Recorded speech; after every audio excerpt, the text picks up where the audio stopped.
may be raining outside, but it really doesn't matter because we are moments away from the kickoff of the first international ever to be staged indoors on natural turf. Yes, welcome to the Pontiac Silverdome here in Michigan, venue for England versus Germany, the final match of the US Cup. Joining us is Rodney Marsh, a true expert on the American game. We'll be hearing from him throughout the match. But first, let's join Jim Rosenthal, who's with the England manager, Graham Taylor. Graham, they've stitched this turf together, haven't they? 1,800 slices. It hasn't been down a fortnight. What effect will it have on the game? Well, I mean, we're going to see that. I mean, we can't say at the moment. The surface looks first class when you come onto it. After 90 minutes with 22 pros on it, who knows? So we're just going to have to wait and see. It's the last game of a very long season. You must be very keen to go out with a flourish. Well, I mean, I think it's so. We're playing the world champions. We're having a look at one or two things, Jim, which is what I've said all of the time that this tournament's about. I've picked a formation that many people back home have always said that England should play. And let's have a look, rather than just talk about it, let's have a look at it. And then we'll all probably have a little bit of a better idea. There you see our match commentators Ron Atkinson and Brian Moore in what's really a superb commentary position here in this truly spectacular stadium. Well, the kickoff is now just seconds away, so let's cross straight away to Brian Moore.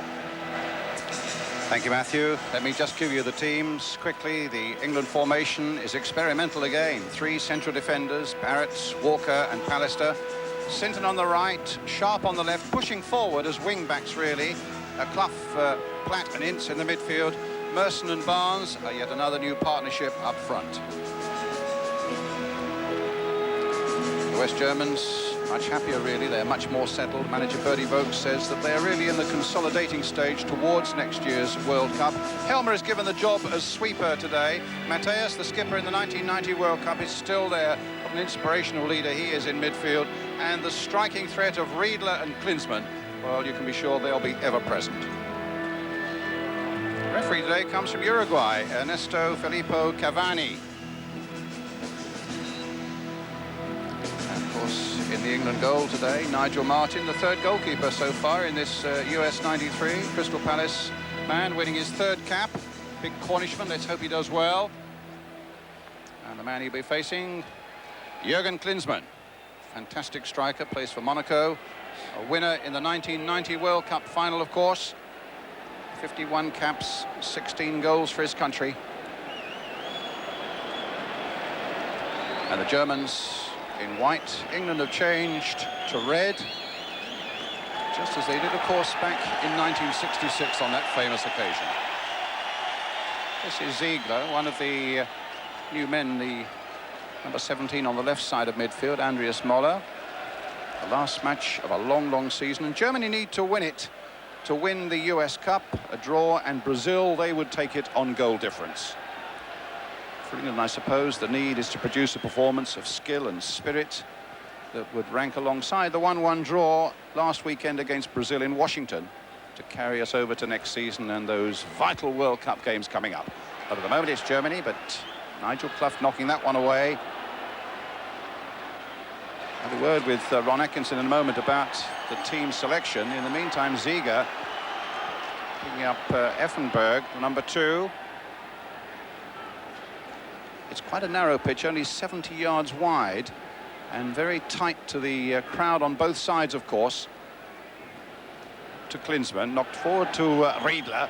A flick on again, they claim a handball, but nothing's been given. And Riedler doing well, Barrett just stopping with him, and the ball comes out to Andy Sinton for England.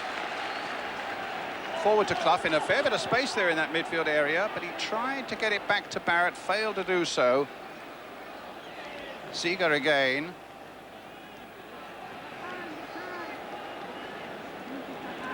Sinton.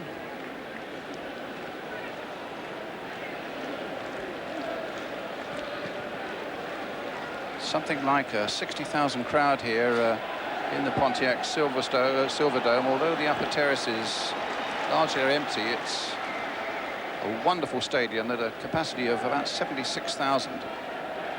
This is the big defender, Schultz. Möller being marked very closely by the opposing number 7, David Platt, their teammates at Juventus, of course. Walker gets it back to Martin, gets his first real touch, knocks it forward. Schultz there, big 6'4" defender, gets the header in. Barnes, after that one, after Ince's header.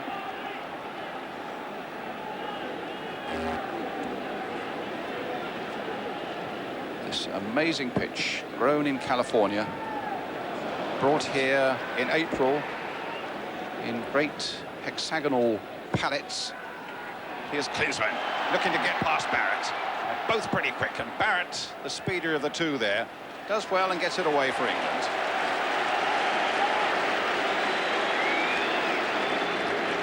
So throw to Germany.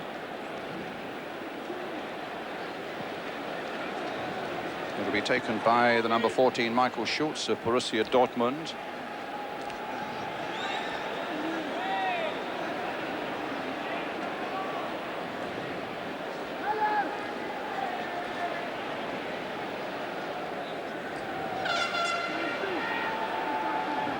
Buchwald's in there as well, but didn't quite, yes, he didn't get ahead to it. It was headed away by an England defender. So Lothar Matthäus comes across to take the corner for Germany. Schultz again, the 6'4" defender's right in there. Buchwald, another big defender at the near post. Klinsmann is lurking. Effenberg's in there too. Riedler, needless to say, is in there.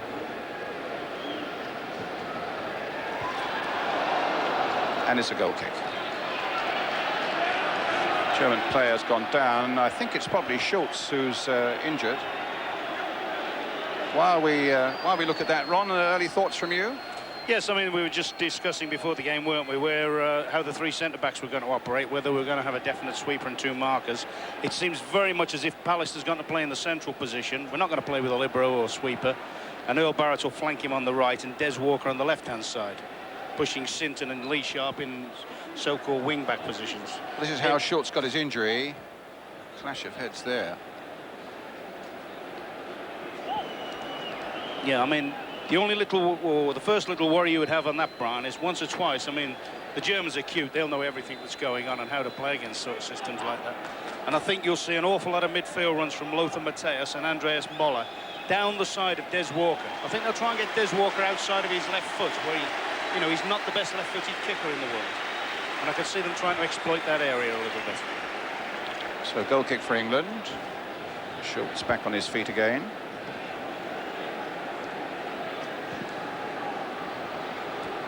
And faced with another header there, which he gets to. Another throw to the Germans.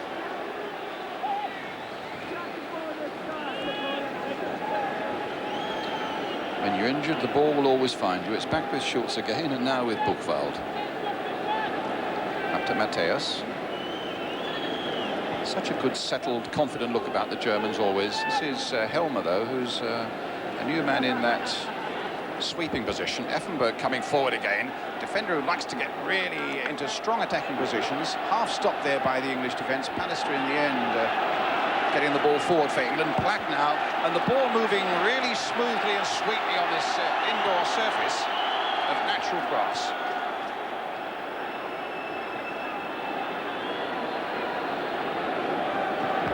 There's Merson, wide on the right. Crossed in, knocked away. Merson and Barnes might play through the centre, but Ron was saying before the game to me that he thought they might play a little bit wider, getting balls inside for midfield men to come onto, and that's exactly what looks to be the likely thing so far, certainly as Merson is concerned. Here's Ince having a battle of his own with Effenberg, and a free kick given against England's number 11.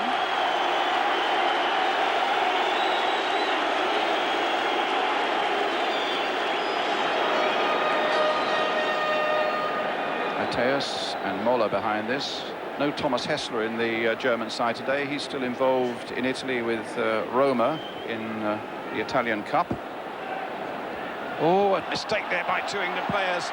And Riedler goes for what was a clear dive. Doesn't fool the Uruguayan referee. And Barnes with a long ball forward, with Merson will chase it. Schultz gets it away for Germany.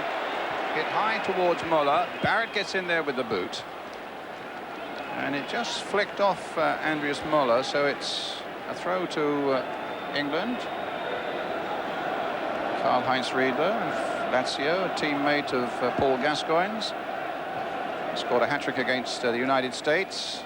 Germans conceded a lot of goals in this tournament so far. 3 against Brazil, 3 against the United States. They drew against Brazil, of course, and beat the United States 4-3. Here's Mateus. Sharp on the far side, getting it forward towards David Platt, scorer of England's goal against Brazil. Another free kick. Yes, just to hark on that point you're saying about the Germans conceding a lot of goals, Brian, in this tournament. I think for a while now, you know, the German defence hasn't been what it used to be. I mean, the players now, if you look at Buchwald, Kohler when he's in the side, they've been in the game a long old time. And we actually saw when Leeds played against them as well, didn't they, in the European Cup earlier in the season, that when you do attack them and attack them with a bit of positive play, you can give German defences problems these days. We got the players to attack them with positive play today. Well, I think it's very, very important. We're talking before the game. I mean, Barnes and Merson, this is my theory anyway, why they've gone in there. They're both very adept at going in at wide positions, maybe stretching the markers. They're using a different system to us at the back. They're playing 2 markers. Buchwald and Schultz are following them man for man, and Helmer's sitting out spare all the while. And I think they're both capable of dragging their markers wide and allowing the likes of Platt and the likes of Clough to dive through and try and exploit their sweeper. Schultz guiding the header back to Helmer. I think if we had a problem against Brazil last week, Brian, we couldn't quite get support up quick enough to the front, where it's basically Ian Wright on his own. But today we've got players that can explode from midfield. Helmer again to Guido Buchwald. Stop on the ball. Can Barnes take advantage of that? No, Buchwald recovered very quickly. Centre of the Stuttgart defence was Buchwald. The Leeds players will remember him from those European Cup games. Riedler's header collected there by Nigel Martin. In his first cap against CIS back in 1992. I think the Germans will also feel that with Pallister staying in the middle, they obviously recognise his strength in the air. They'll try and bypass him with diagonal passes. Schultz getting that one away. Ince and Clough getting a little in each other's way there. And Ildner, who was their World Cup goalkeeper, but in fact has played in only one of the previous 9 games, lost his place temporarily to Andreas Kopke of Nuremberg.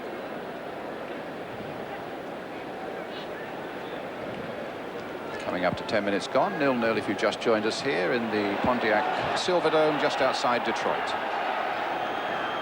West Germany. Germany in the white. Klinsmann, Mateus, Schultz. Walker coming for that one, but Martin positive.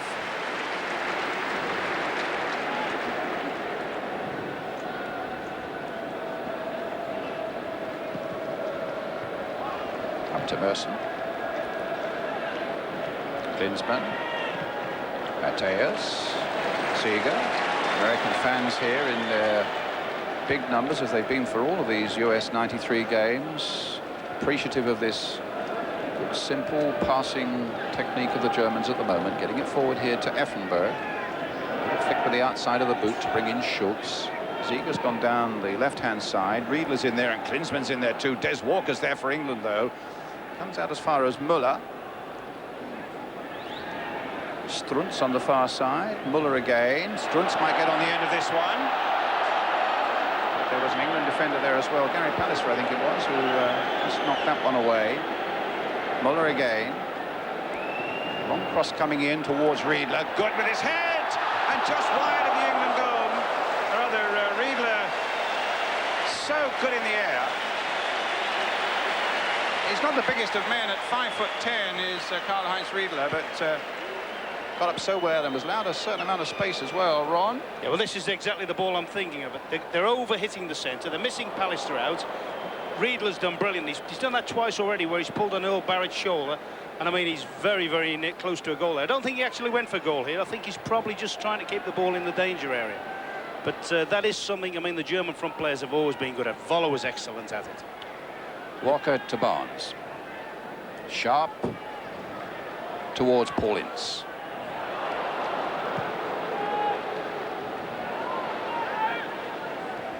Mateus, Sinton, Black get there.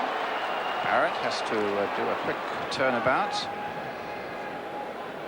What we also know, of course, today, Brian, is as well, all right, it's billed we would think is a friendly, although it's a US Cup game. But there's never, ever a friendly between us and them, is there? Never, ever. Riedler. Klinsmann's up ahead of him. Effenberg's on the far side. Here's Stefan Effenberg with a shot. Over the top. But that's 2 chances the Germans have made in a fair amount of space in the last 90 seconds or so. And Stefan Effenberg really at least should have been on target. Yeah, but watch Klinsmann here. He's made a brilliant diagonal run to draw defenders across. And not only have they got Effenberg over on that side, they've also got another player, an extra player on that side. And that's how, you know, you wonder how much practice England have worked at this system. Because when a team, and the Germans are used to it, know how to pull markers and defenders about, that's the sort of move they'll play plenty. They'll look to try and get down the sides of our flank defenders. It's knocking it forward. Merson's onside. Platt's waiting in the middle. Can David Platt get there for England? In the end, it's knocked away by Ziege. Up to Mateus. Game warming up nicely now. Effenberg playing it in towards Moller. In goes Pallister, catches Moller. That's a free kick to the Germans. It was a pretty untidy challenge there, and Andy Moller obviously thinks so too by Gary Pallister. Yes, I think in a World Cup game he would get a booking for that. I mean, Pallister so many times last week against Brazil, didn't he? Looked to be in all sorts of trouble and then stretched and drove into tackles, and for me was probably our outstanding player. Crossed in there by Merson. Yeah, just diving in there. Just a touch higher and we're in with a shout there, weren't we?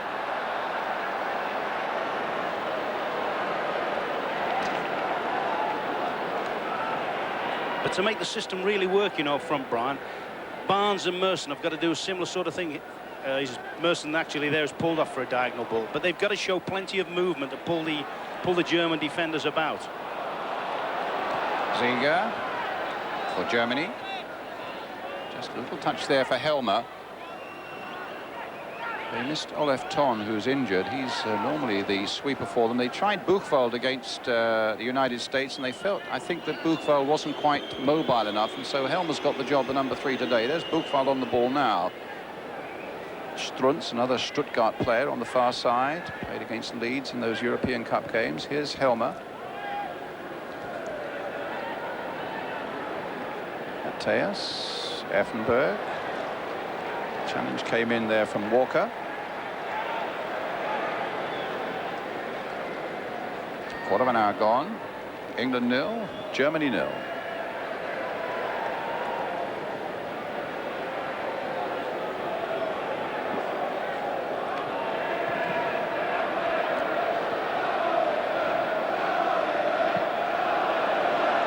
Merson trying to break clear of Schultz. Brings Sinton into it, knocks a good cross in there towards John Barnes, just a little too high for him. Knocked away in the end by Thomas Strunz. England's throw. But there's a first-class example, Brian. We're playing with wing-backs, Sinton and Sharp, who are essentially attacking players. And it's important to our way of playing that those two push on as much as they can. I mean, I think Sharp really should have been trying to put more support in the box there and play as an orthodox winger in that situation. Schultz away. Further forward by Muller, up towards Klinsmann. This is a break on again with Lothar Matthäus. Riedler is right in there too. Still with Matthäus, who's got a ferocious shot but wasn't allowed to show it there by the interception of Des Walker. Here's Sharp for England. Again, getting this ball or trying to hit a diagonal ball there for Merson, who just again pulled away from the defenders towards this touchline. It's Effenberg. Knocked forward again. And a good ball played in there towards Riedler. And a corner. Great run by Andy Muller. And a lovely ball played inside there for Karl-Heinz Riedler. I must say, I worry about Des Walker when he's out on the left-hand side, Brian. He's not a natural left-sided player, and he doesn't react too quickly. But Earl Barrett's got him out of prison there. Schultz is forward for this again. And Buchwald. And Klinsmann, of course, is in there. Riedler. It reached the head of Schultz. What a sight it is here, this, the Pontiac Silverdome. Capacity over 70,000, a roof overhead, and for the first time, natural grass underneath it. It really is a historic moment in sport, this. I must say, Brian, when I was told about the situation indoors and that, you know, I was a bit sceptical, but it's a magnificent atmosphere, and the pitch looks brilliant. And strangely enough, although we're led to believe it's a very narrow pitch, there seems plenty of width on it. Sinton. Barnes picking it up nicely. Now, can he do something here? Crowded out just for the moment there by the Germans. Ince playing it there towards Sharp on the far side. David Platt in there too, trying an overhead. Stuttgart defender Buchwald read it well. Germany get it away again up to Effenberg. And now once again Muller, who's having a terrific game through these midfield areas For Germany, Riedler's gone off him on one side, is still with Muller. He might try a curling shot. Beautiful save by Martin.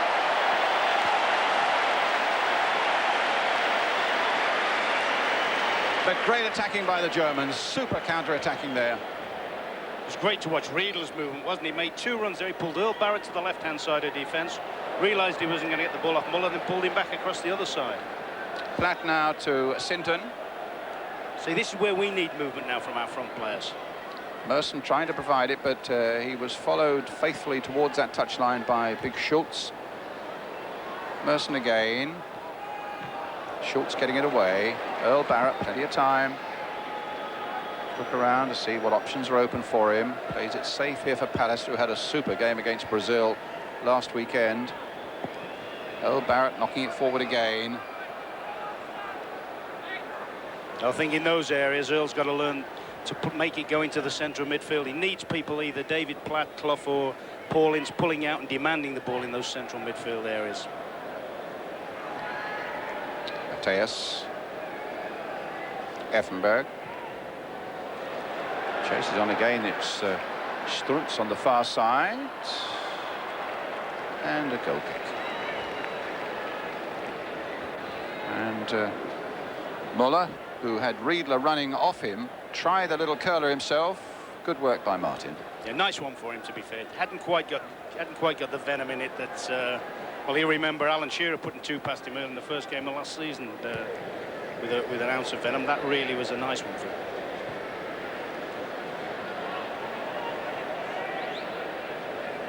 Walker. Good flick on by Barnes. Ince trying to come through the midfield to take advantage of it, but Helmer was there with plenty to spare. Actually, you do get the impression, if we can get a good service to Merson and Barnes and get good support from Platt and Clough, that they can make things happen. I'm not convinced that the German defenders are that good. Well, here's Barnes making a good break here. Towards Paul Merson, and Schultz again getting in the nick of time for Germany. But that was an excellent break, and a lot of credit to John Barnes for it as well. He hustled in there, got in there first, got his good cross in. And Merson just for a moment looked very dangerous indeed. Corner's already taken. Lee Sharp on the ball. Might come for Nigel Clough. Played in by him. Merson couldn't quite get on the end of it, but England almost beginning to make things happen in that German penalty area. Still 0-0.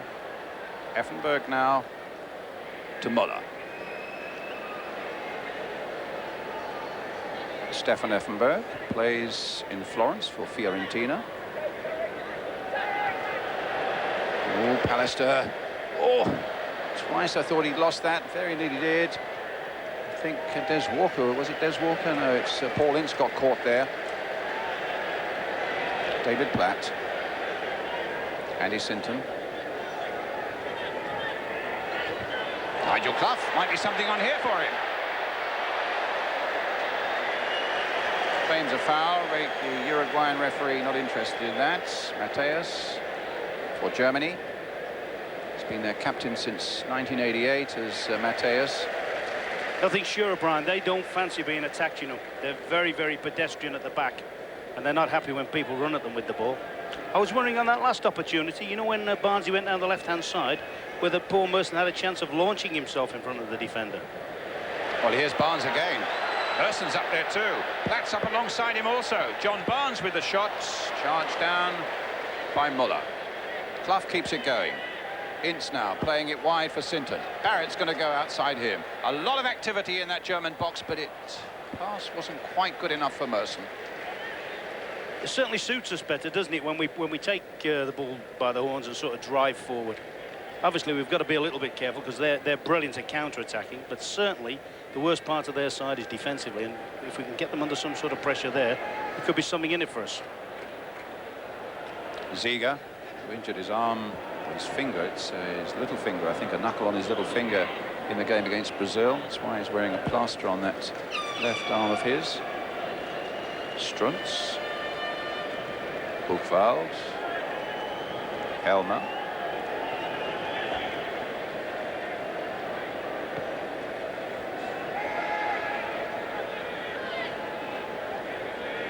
German side really beginning to shape up as world champions, qualifying. Of course, automatically there, I thought Palace would have given it away there for the next year's World Cup, which starts a year this week, 1994, here in the States. I suppose Köhler might come into the side, and Hessler and Thun, but the nucleus of the German side is certainly here at the moment.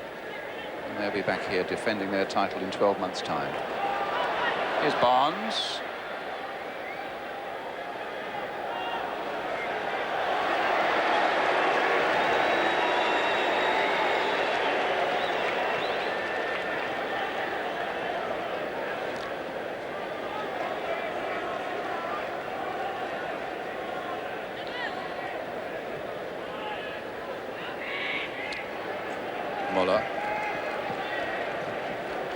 Long towards Effenberg. Ince had done a good tracking job on him, though. Effenberg. Little chip in towards Klinsmann. It might come for Riedler. Clough trying to hold it up. Now for Struntz. Curling it again towards Riedler. Klinsmann can't get on the end of that one. Lee Sharp will get it clear for England. And an offside flag up against Paul Merson.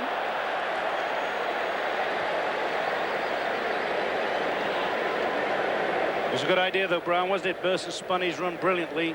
If he could have just held his run a second, he'd have been running safe. And a good spotter's batch there from Lee Sharp. Mateus to Schultz. Klinsmann.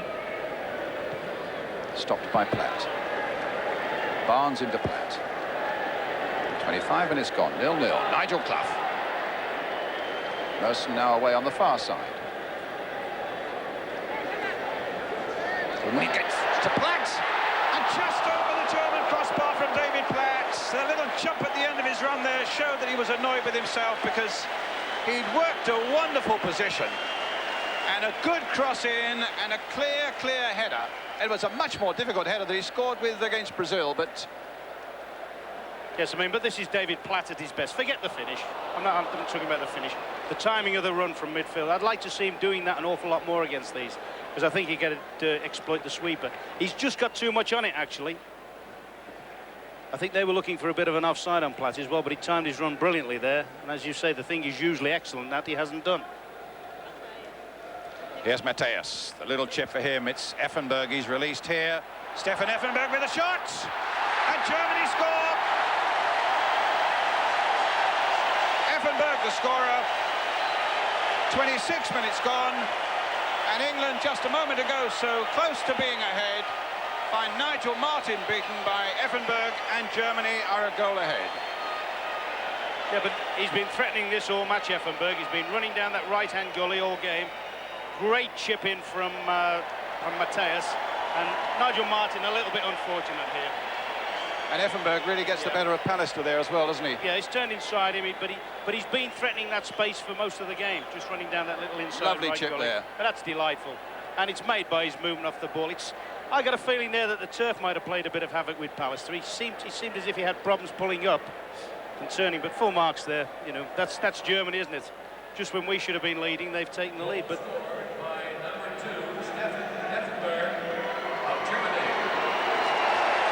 Walker on the far side for England. England's throw.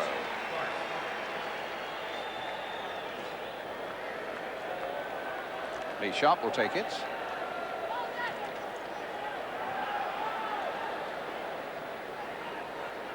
Walker again.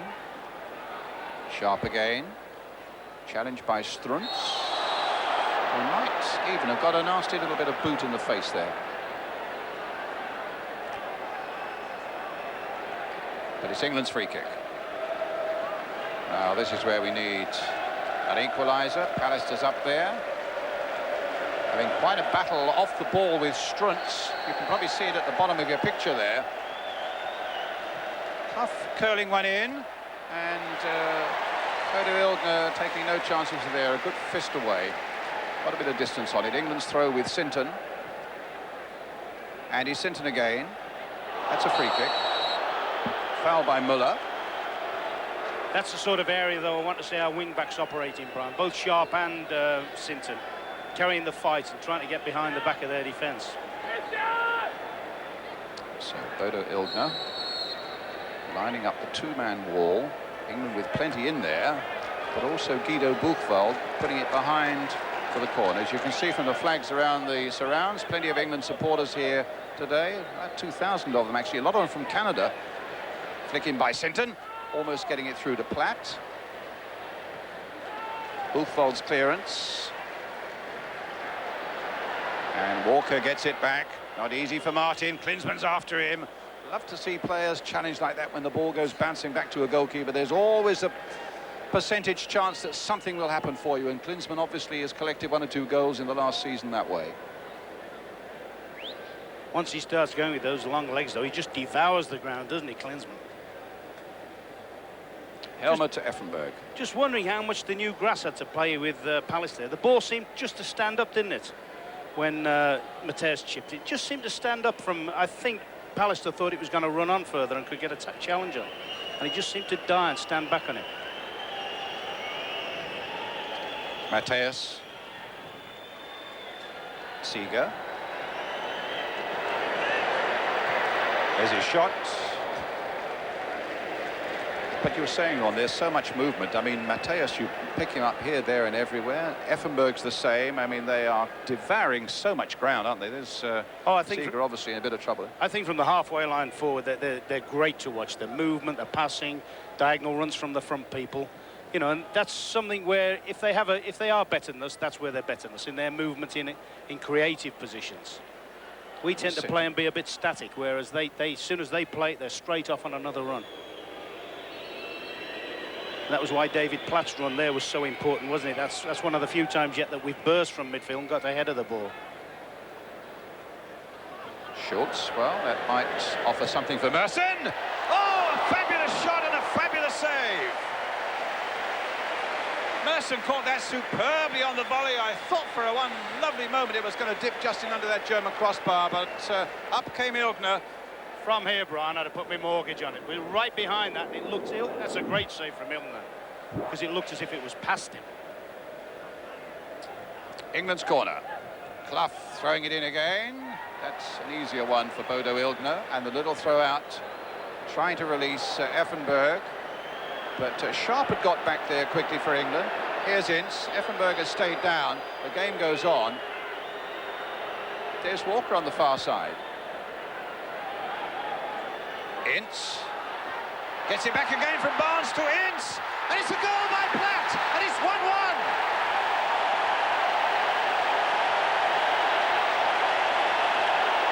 A super move by England. Thoroughly deserving a goal. And David Platt once again right on the end of it. Some excellent work by Ince. But teamwork from first to last. Ince's ball, Platt's finish, and England level. I think that might be the best goal England have scored during Graham Taylor's reign. Some delightful passing led up to two great 1-2s with Ince.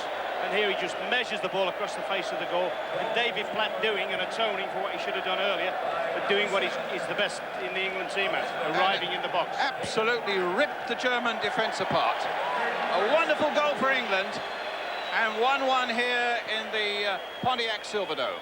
I think the Germans might feel slightly aggrieved, Brian, that they probably feel they should have had a free kick just before we got possession back on it. But watching a goal like that, who cares? Magnificent footballing goal. Well, he's on the spot again for England. He was against Brazil. He's here against Germany. His 20th goal of his international career, winning his 41st cap think you can see there we've been playing just over half an hour as well, and the players can't wait to get some water, Brian. I mean, the humidity in the stadium is absolutely, well, it's very, very heavy. Effenberg's all right again. Just have a look at it once again before we can go back to the start. Ince's part in it was exceptional. Platt's finish was perfect. Stefan Effenberg now. I think that's for the Germany. value as well, Brian, of having a good surface to pass the ball, and they could play their one touch without worrying. They knew exactly where it was going. Mateus with another chip. Is Pallister going to be in trouble again? Well, if he was, just for a moment, Martin came to the rescue. Bertie Vogts yesterday, the German coach, called it a perfect pitch. A miracle, he said, getting an artificial surface, or at least a natural surface, under a roof. How do you think it'll react to rain, Brian? Well, we had a horrendous storm in the night, but none of it got through here. And here's Merson trying to get through the Brazilian defence, or the German defence again. Moller gets it clear. Here's Effenberg. Ziege. Riedler's made a break. Walker read it well. Ziege again. Putting a lot of store by Ziege down this left flank, in much the way they did Bremer for so many seasons, the Germans. He's only a youngster, he's only 21. Christian Ziege. It's with Helmer. 1-1 the score here in the Silver Dome between Germany and England. Moller.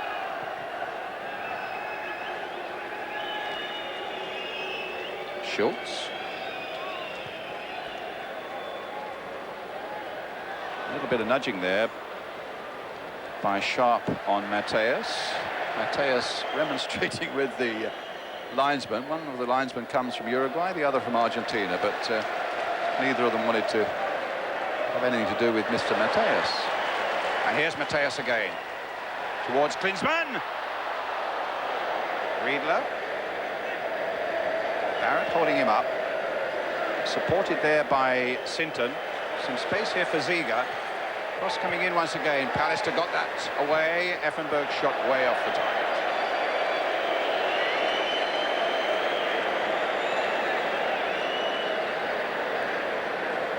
Well, as Ron Atkinson was saying, probably the best goal of Graham Taylor's reign.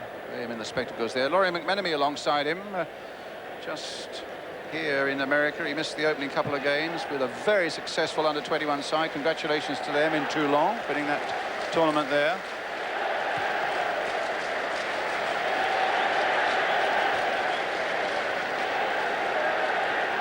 Clough, a reel up and under. Merson's the only one who might get there.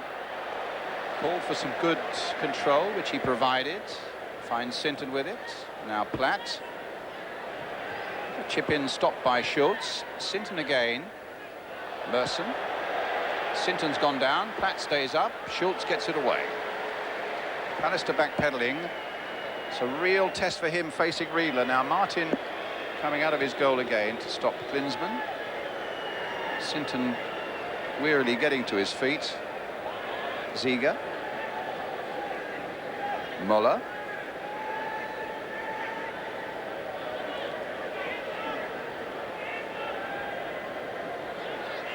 Helmer.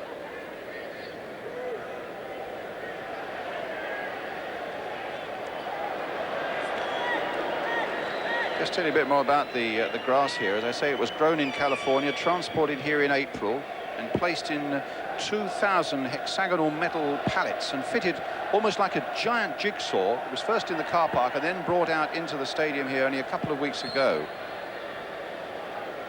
And 4 games we played here in the World Cup next year over 10 days, and they're keeping this down here for 10 days. They're going to play 4 games on it just to see how it reacts.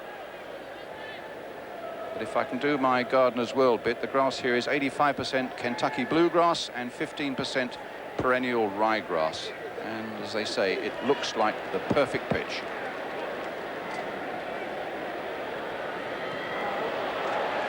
It also, Brian, looks very, very lush, and I just wonder how that might pull on the players' legs in the closing stages of the season. You know, they'll not have played on a pitch like this for a while. And sometimes it's like the Wembley thing, isn't it? That's when right. players go on there at the back end of a season, it tends to pull on the calves particularly. And as I said earlier, it's, it's so hot, it's so warm and humid. It's very, very humid in spite of some giant air conditioning machinery around this Pontiac Silverdome. It's very, very humid indeed, as you can see at home when you can see the crowd sitting in their shirt sleeves here. It's mind you, in this part of the world, it's the temperature's been into the mid-80s for the last few days. That's outside. Bertie Vogts on the right of the picture there.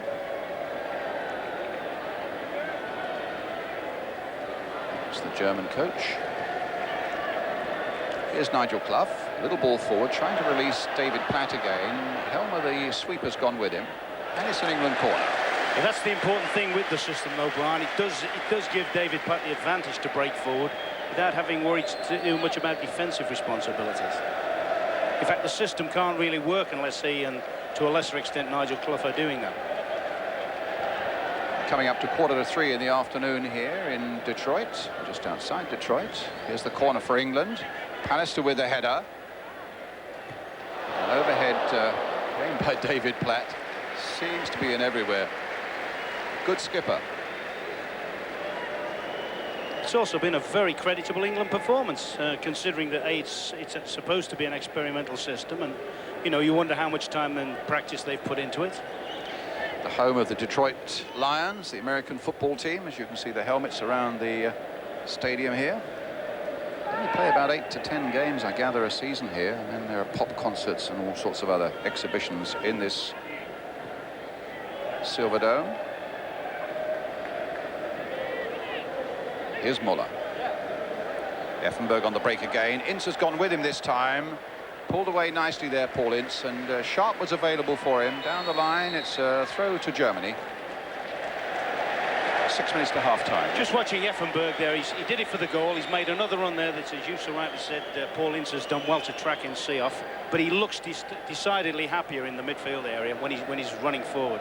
I mean, when he's had to play in a sort of right-back position, he looks very, very vulnerable. I must say he's very impressive breaking forward. It's gone straight into touch. The pitch is narrow, but it's not quite that narrow.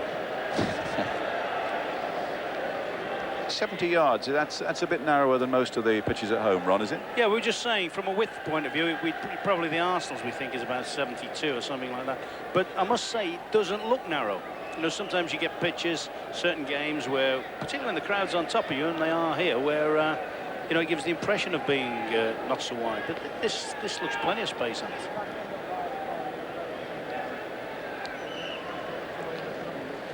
Helmer getting it to Klinsmann.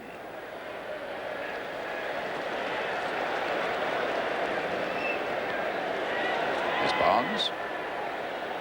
5 minutes of the half-time left. Platt hurried into a pass there by the challenge of Riedler. Gets it back again, but that time it was a good tackle by Helmer. And here's Helmer again, the number 3.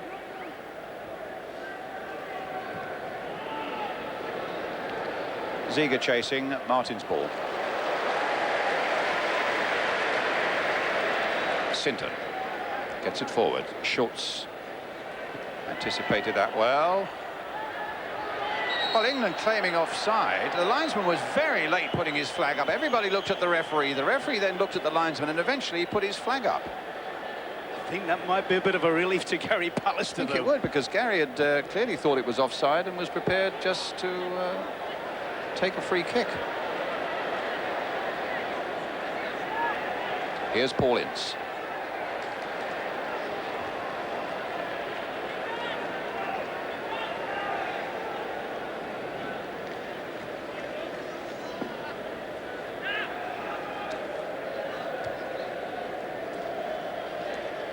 I think we're now seeing the effects of the heat and maybe the turf, Brian, because the game has definitely dropped down a gear or so. I mean, early on I was beginning to wonder how they could sustain that pace, but it does look as if it's just steadied itself down a little bit now. Here's Struntz, the little chip through towards Riedler. Pallister really had to get up for that one, made no ground on it. He was bundled to the ground there by Des Walker, but again the Uruguayan referee just looked the other way as the Germans appealed for a penalty. Buchwald finds Effenberg. And that time there is a free kick.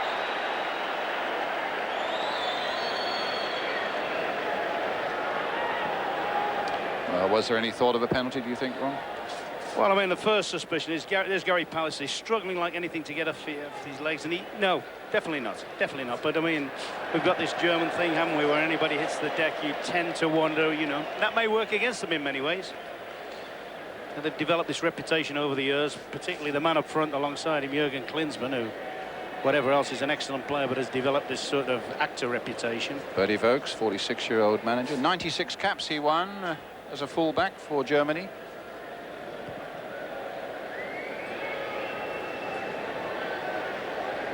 Of course, the captain today, Matthäus, is on 101 caps and needs just 2 to equal Franz Beckenbauer's all-time record for Germany of 103.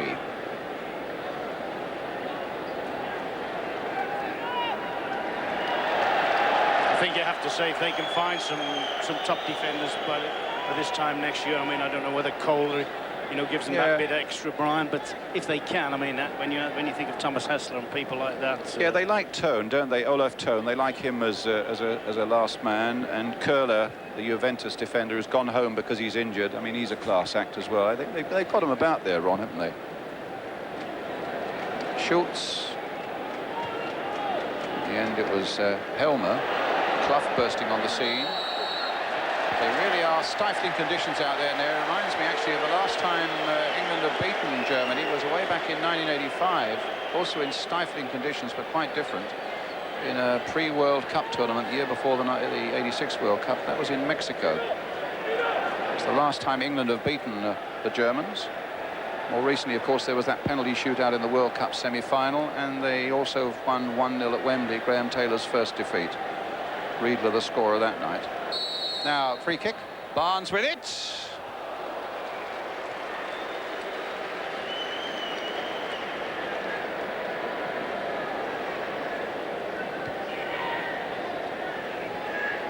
We always hope for something extra special with a Barnes free kick. He just lifted that just a little too high.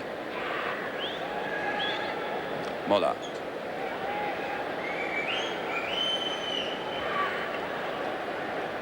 Cross coming in from Strunz. Riedler battling for it.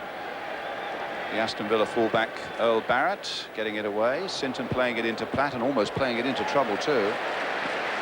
Sinton getting it away. It'll become increasingly more and more so, Brian, that to lose possession or give possession away is going to punish people. And as I say, with the conditions as they are, you know, you can't make elementary mistakes with the ball. But as exhaustion creeps on in the latter stage of the game, there will be mistakes, Ron, and it could be a very, very interesting second half, this, couldn't it? Yes, I mean, I think both teams, I'd be surprised if both teams don't use up their full quota of subs. 3 outfielders and 1 goalkeeper allowed in this tournament. Strunz again trying to play it through towards Klinsmann. Ince gets it away, and in the end, Clough gets it away into touch.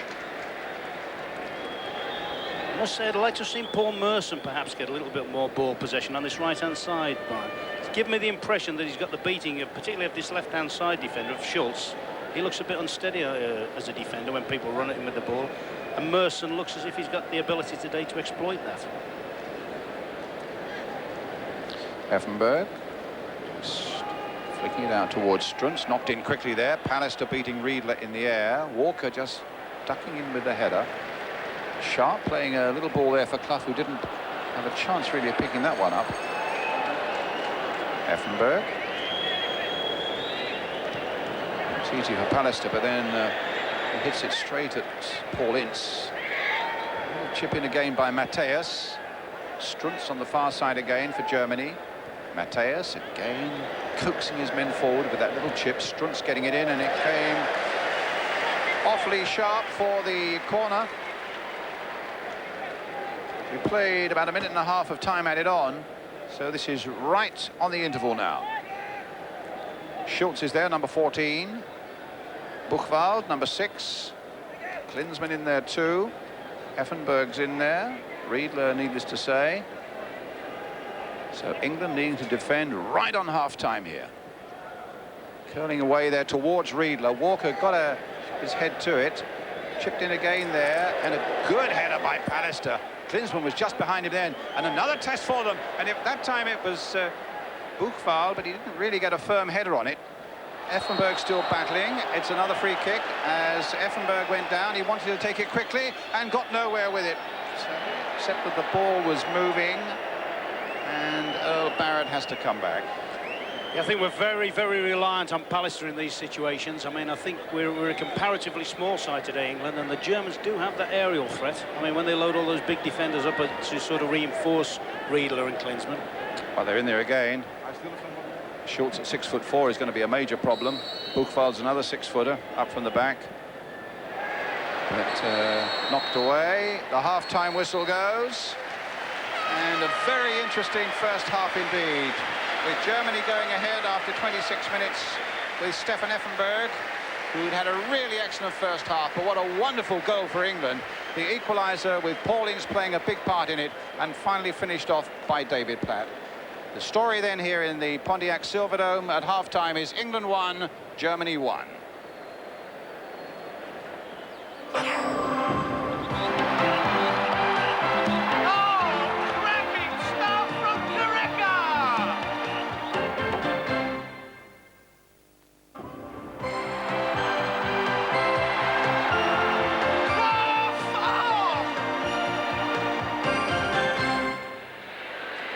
Welcome back to the Pontiac Silverdome, where the score is England 1, Germany 1. Quite an oppressive atmosphere now, Rodney. It's very humid, but a great game, a game that came to life in the space of, what, 4 or 5 minutes, really, starting, I'm afraid to say, with a German counter-attack, which resulted in their goal. Here it is, Rodney. Well, the Germans recognised very early that when they're in possession, that Lee Sharp ends up being a left-back for England. And there's so much space in behind Lee Sharp. Effenberger comes in on the right-hand side, does well to beat Pallister, and the keeper, I would think, a little bit unfortunate on that one.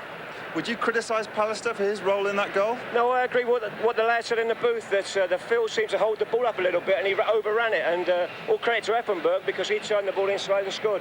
Well, English heads were hanging low at that point, but they didn't hang low for long. Paul Merson started them with a great volley.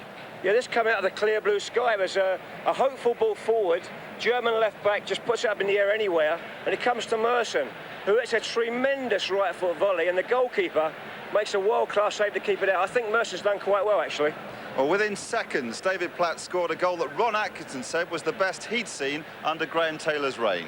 Well, if you're an Englishman, this is how you want to see England play. 5 or 6 little terrific passes, ends up coming to Ince on the edge of the box. He plays a last 1-2, comes through, Platt wide open on the far post, and David Platt, England captain and England major goal scorer, does it again. Here it is from a different angle. Yeah, it's like a 5 or 6 passing move, and Ince does brilliantly. Nice little 1-2 with Barnes. David Platt wide open. Good night. Good night indeed. We were cheering at that point here in the commentary box, but after that, I think the heat and the humidity got to them. Well, in the box up here, it's very, very warm, isn't it? On the field for the last 10 minutes before half-time, the game went to a walking pace. It's slow to a walking pace. And if anybody's going to take advantage of that, it'll be the Germans, because they can build it up slow, and when they play those little dynamic 1-2s, they can be very difficult. OK, well, what about England and their manager? The two are closely associated, aren't they? Graham Taylor, can he go home with his head held high now? Well, if he was to go home at half-time in this game, I think he's done very well. Good performance against Brazil, coming back from the US game, which was very poor. Again, in the first half of the day, a lot of good things for England, a lot of good things. David Platt has been super again. And if the game was to end now, I think Graham Taylor could say he's very satisfied. Well, let's see. There's 45 minutes to go, Rodney. But before we leave you, let's give you the rugby union competition for this programme. At stake, a VIP trip for 2, courtesy of Air New Zealand, to the third and final test down under between New Zealand and the British Lions. What we want to know is which 93 Lion went on the 83 tour. Was it A, Dean Richards, B, Mike Teague, or C, Peter Winterbottom?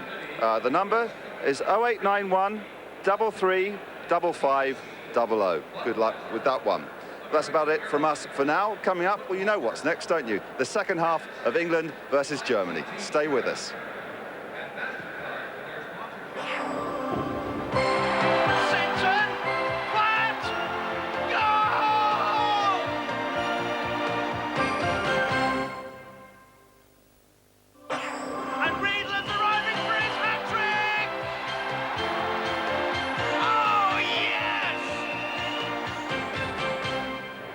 Welcome back to the delightfully warm Pontiac Silverdome here in Michigan. With me, Rodney Marsh. Rodney, before the Germans went ahead, we thought we might have done it through David Platt. Yeah, David Platt makes these runs so brilliantly, doesn't he? And if there's young strikers out there watching this, David Platt will be the first person to tell you that when you get through like this, you've got to head the ball down. David doesn't get above it, heads it just over the crossbar, but a magnificent late run to get in there in the first place. Well, later he got his 20th international goal. How valuable is he a player for Graham Taylor? Well, right now, he's priceless. Graham Taylor made a good substitution at half-time against Brazil. He comes on, and within 2 minutes he scores the goal.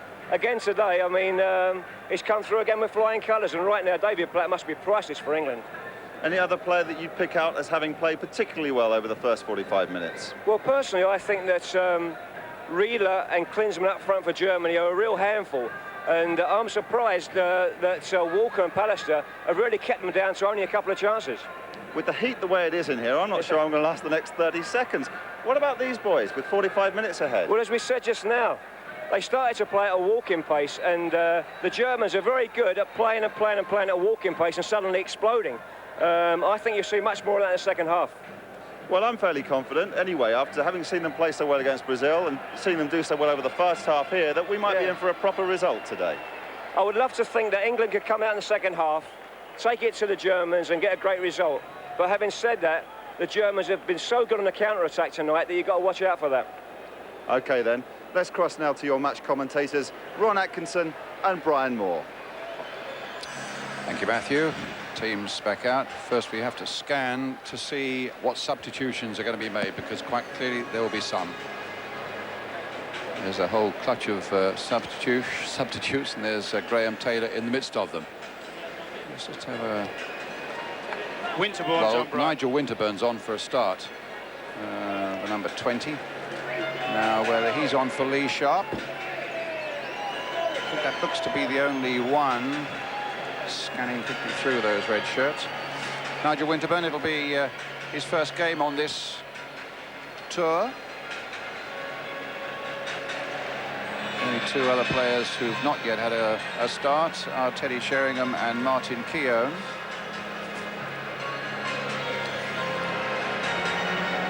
Ron, any thoughts now about what England must do in the second half? Well, virtually the same as they were doing in the first half. Being positive, supporting from midfield. I think that's a good substitution. We were talking in the box here during the break about what we would do, and that was one of the things we thought would make sense.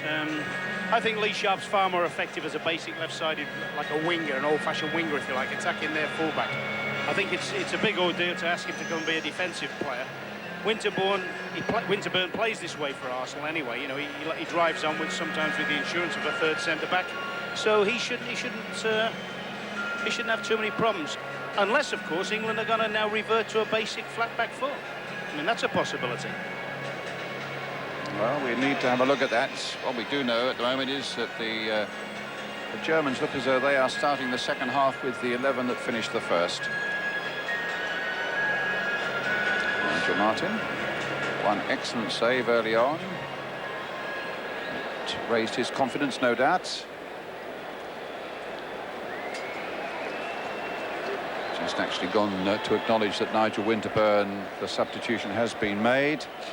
They've had terrific crowds at this tournament, something really stirring in the soccer world out here in the United States. 44,000 for the USA against Brazil, 37,000 USA England, 34,000 Brazil Germany, 53,000 for USA v Germany, and 54,000 for England against Brazil last Sunday in Washington. And something well over 50,000 for this one here in the Silverdome just outside Detroit.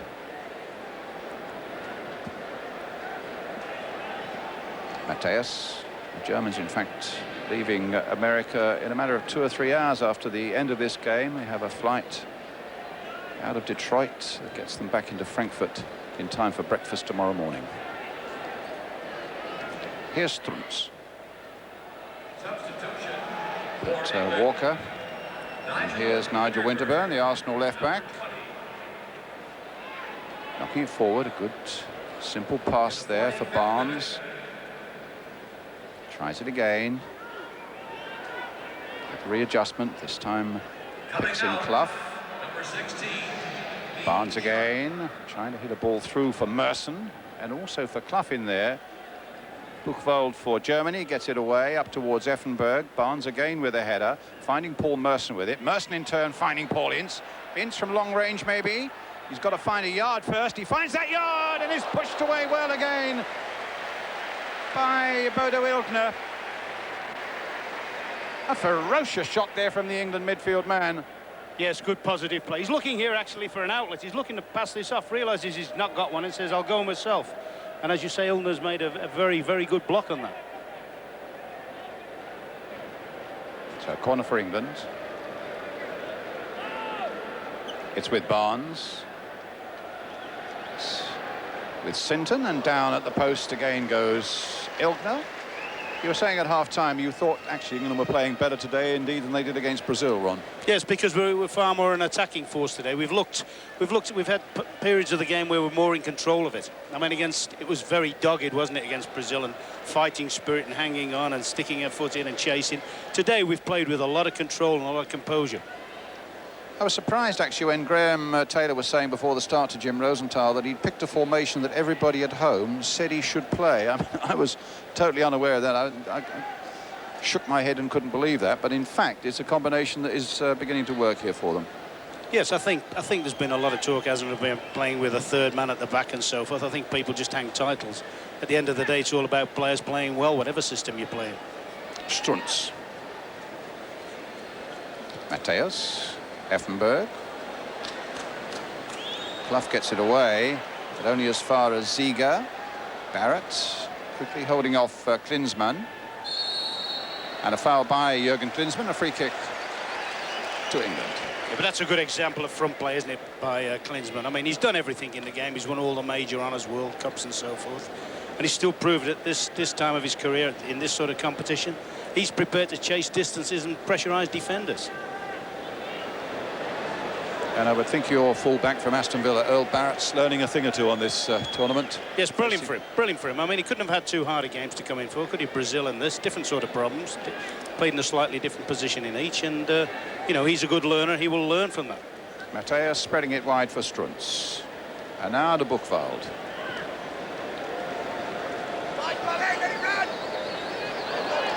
Well, that was a little clumsy of Gary Pallister, but he obviously didn't even make a contact. It's a goal kick. It's strange, actually. I thought he was actually our best player, you know, against Brazil. I thought he was a giant, a colossus.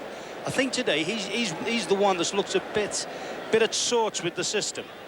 You know, I think he's happier playing the way he's played most of his career, with a solid two in there, and knowing where his other centre-back is and knowing he's going to get cover from his opposite full-back. Barnes with a header. Schultz getting it away for Germany, up towards Riedler. Good header by Walker. Klinsmann picking it up, taming that ball at the third attempt. Mateus hitting it long towards Andy Muller, and that came off Earl Barrett for the corner.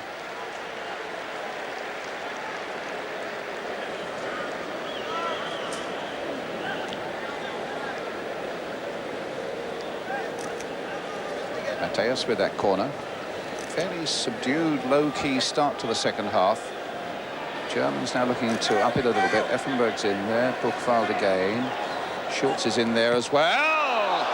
And a chance there for Klinsmann. I can't possibly read that. My German isn't good enough, but I think he was saying in English, He was saying that in English. It's the same in the whole world over. But I think it was a universal language, that one. That's almost a carbon copy, isn't it, of the one Ian Wright missed against the Americans. That's right.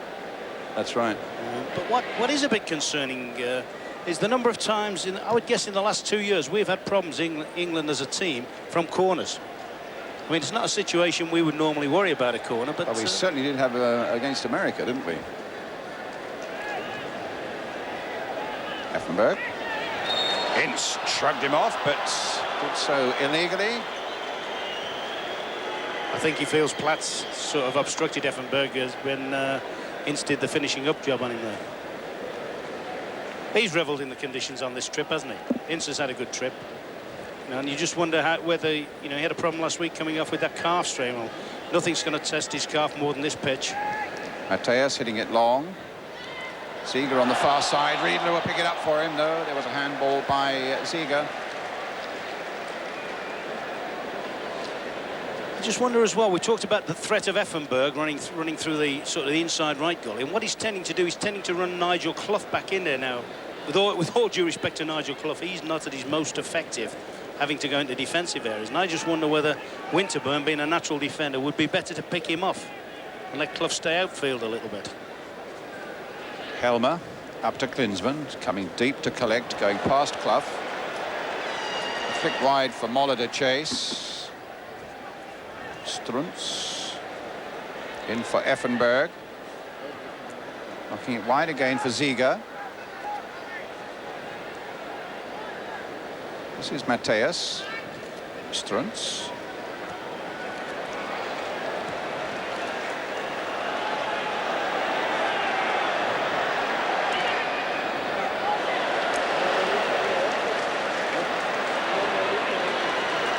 Klinsmann stopped momentarily, but Here's a chance now for Ziege. And Martin just got a touch on it, but Klinsmann finishes it off, and Germany go back into the lead.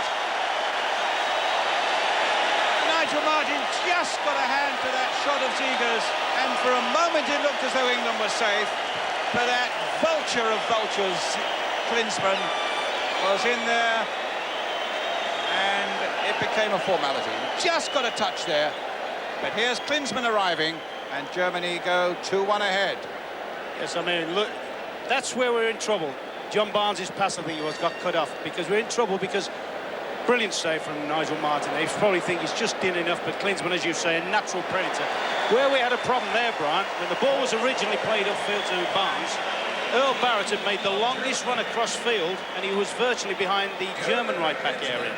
And all of a sudden, John Barnes has lost good possession. We've lost possession, and they've exploited the space where one of our key defenders has come from. I mean, we've had chances. Somebody else might have just got a nick on the thing, but, I mean, he is what he is. He is quick across the ground, and, I mean, he runs towards goal. In the meantime, Pallister is the England player who's been getting treatment.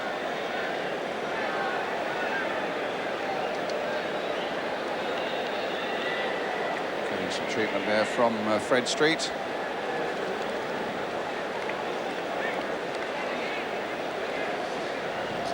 And Martin Keown doing some warming up there. And it might well be, is Pallister, that's a bad sight. Let's hope that's not too serious. We'll see if we can find out for you just what the Pallister injury is. But I noticed that Norman Wedhurst actually put his hands wide and said, I don't think he can go on. And so Martin Keown will come on. There's the injury to Pallister. It was the little clash there with Klinsmann, but no fault of Klinsmann. Actually, Klinsmann falls there. How quickly he must have picked himself up to see this opening and made the most of it. I wonder if Martin had just saved that, how much Effenberg might have said to, what was it, Christian Ziege when he went through. And when he could have just rolled a little ball across the face of the goal. But I say, ironically enough, I was watching Earl Barrett run right across field when we lost possession. Away goes Merson. That's a corner. Pushed forward there by Andy Sinton. Now, can England respond as quickly as they did in the first half? If you just joined us, it's 2-1 now to Germany. Effenberg had put Germany ahead. David Platt scored a super goal for England, or after an excellent move, to make it 1-1, and now Klinsmann has made it 2-1 for the Germans. Here's Nigel Clough. Sinton again. For number 6, Gary Pallister. Winterburn couldn't quite get there. Matthäus on the charge. Klinsmann's up alongside him, but Walker gets it back.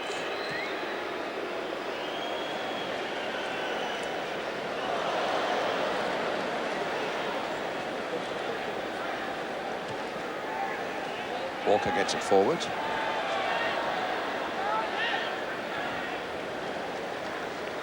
Little touch by Strunz. Here's Buchwald.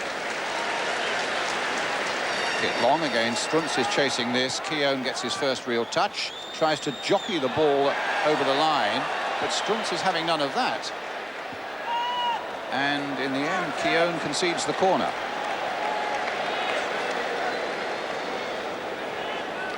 Schultz 6'4" threat comes forward. Buchwald also. And now, without the height of Pallister, there's an added threat, of course, for England in this sort of situation. So Andy Muller with the corner for Germany.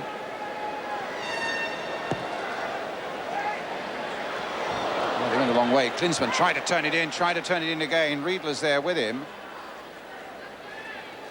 Effenberg. Barrett quickly closing in on him. Well done, Earl Barrett. Up to Paul Merson. A little ball for Barrett again. Didn't really give him a great chance. And in fact, it's a free kick. It's an ankle strain that Gary Pallister's suffered. I wonder whether that was the actual impact, or whether he twisted as he went under the German player. Seemed a bit innocuous, the actual knock, didn't it? Did. Good ball, a nice little touch there by Merson for Ince. England keep it going with Merson. His shot won't trouble the keeper. He's had that position a few times, Brian, where he's against their last man, Paul Merson. And I'm sure if he had enough confidence in himself to go at the fella, particularly on the outside, I think he could be running right in on the keeper. I think he's got enough in his locker to beat that defender, Schultz, quite comfortably. Well, he's not usually a lad lacking in confidence either, is he? No, but maybe, you know, he hasn't had an awful lot of international football. He's trying not to make mistakes. He's done very well, I think. He's looked a threat whenever the games come his way. Here's the fellow who amazes me again, Mateus. Look at him spraying out this ball again, up towards Riedler. Walker gets it away. He must have some engine on him, Mateus. He just keeps going and going. 101 caps. And as enthusiastic now as I imagine he was when he first played for Germany way back in 1980. Here's Nigel Clough. To David Platt.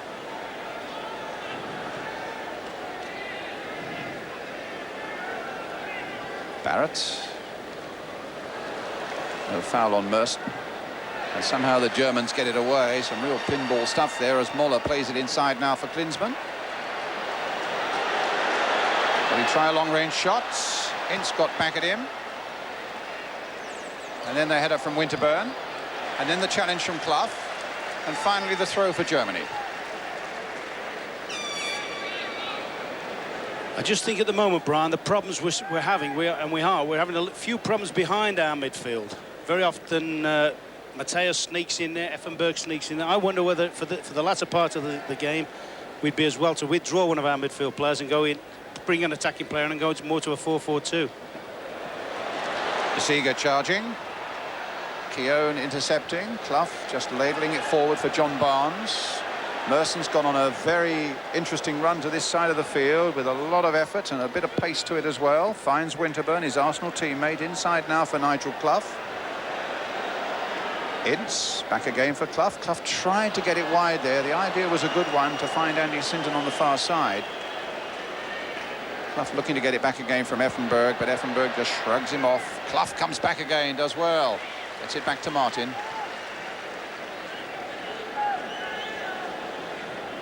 Oh, Barrett now playing at right back. Looking more like a flat back four on. Here's Barnes. Winterburn. Merson, Winterburn. Trying to studiously place a little ball in there to Barnes. Didn't quite come off. I think at this stage, Brian, to illustrate the point I was on about, I think I'd be tempted to put John Barnes onto a left-hand position, pull Clough off and bring either right, probably right, and put him up alongside sharing Merson up the front. Clough, a little chip in, met by Helmer, met by Ince, charged that one down off the German defender. I don't think they knew much about it, mind you, and Helmer in the end gets it clear for an England throw. But Ince has really looked in venomous form.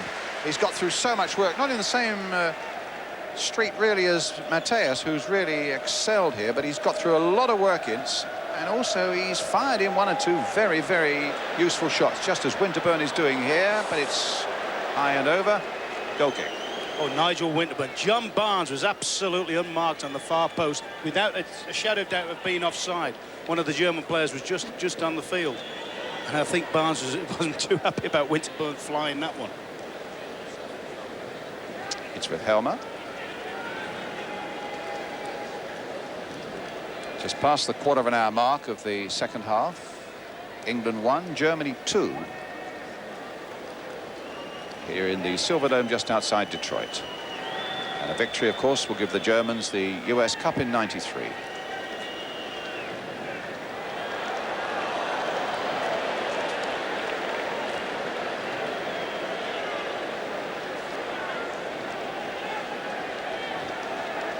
So the scoreboard there, which normally does American football scores, as you can see. Germany 2, England 1.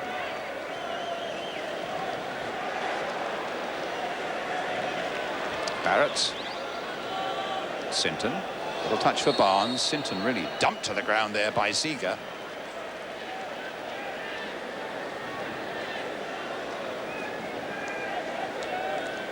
But a really amazing record that the Germans do have over the years. The 3 times World Cup winners, of course, 3 times beaten finalists in the World Cup, twice European champions. They've played in all World Cup finals since 1954 and qualified for all European championships since 1972. That was the challenge on Sinton. And the quality of their football over those last decades has been exceptional. Sinton's okay.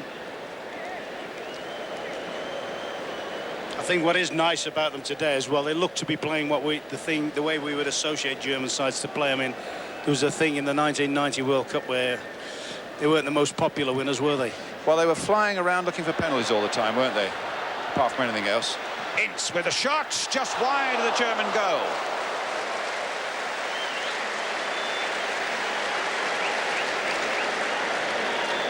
He's been on the lookout all match for a goal, hasn't he? He's made the England goal with some brilliant sort of combination play.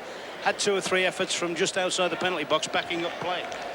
Germans now making a substitution, taking off Andy Moller and bringing on Matthias Sammer.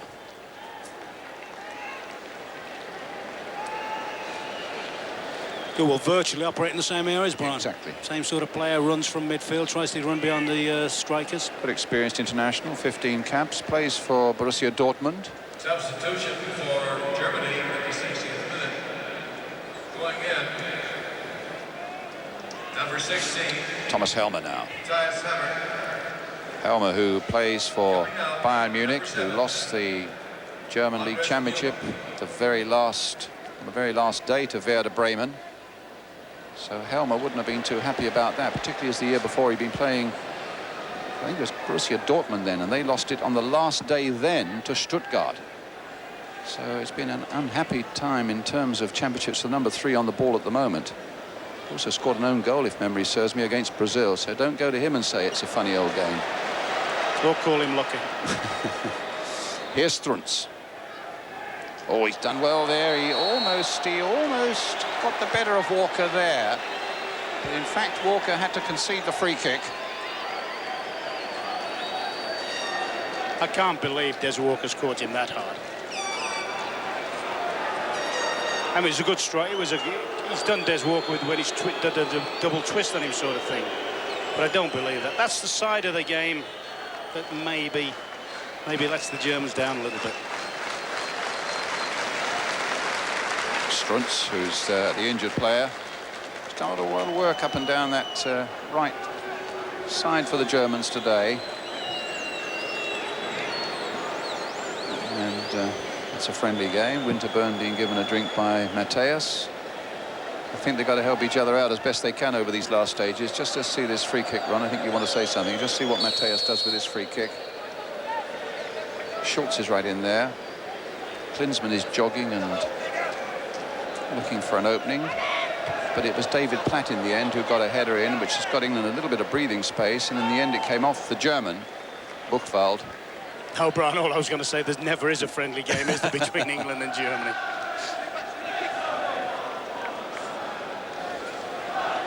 Actually, England have won 12 and against Germany, lost 8, drawn 4. You have to say, though, that most of those English wins came in the 1920s and 30s.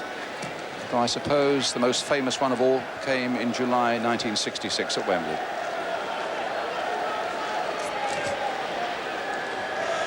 Here's Barnes. Finding Ince.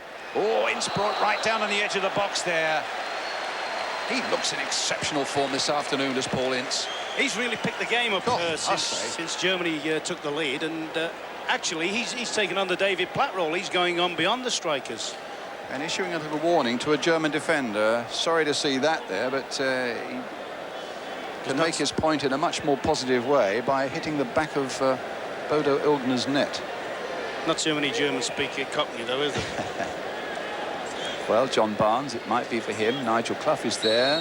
Let's hope we can just conjure up a little bit of magic from this free kick. But Barnes has just put it too high again. I just wonder in this particular atmosphere indoors whether there is a slight difference in the flight of the ball and the way it actually flies through the air. Ron, do you think? Is that possibly? He's been a little bit on the two of them he's taken. I mean, that's not as good as the earlier one he took. He's been a little bit gentle on them. You know, sometimes it may well be that he's got to put a little bit more whip into them. The same sort of shape of shot, but with a little bit more venom in it. Keown's header, won by Mateus. Keown again. Klinsmann joining in, but Walker got above them all. Platt knocking it back, but putting it... Barrett in a little bit of trouble, and Earl Barrett just for a moment didn't know where it was, but there was a foul by Klinsmann, a free kick for England. It's already taken. We're on with the game, and halfway through the second half. Paul Merson.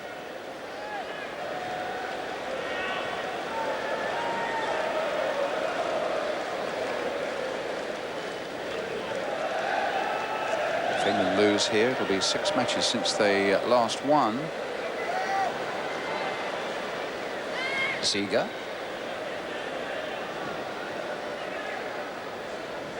Sammer. Effenberg.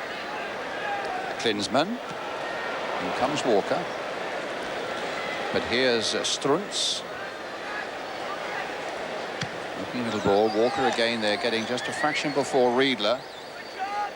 No doubt they would have met once or twice in the Italian First Division.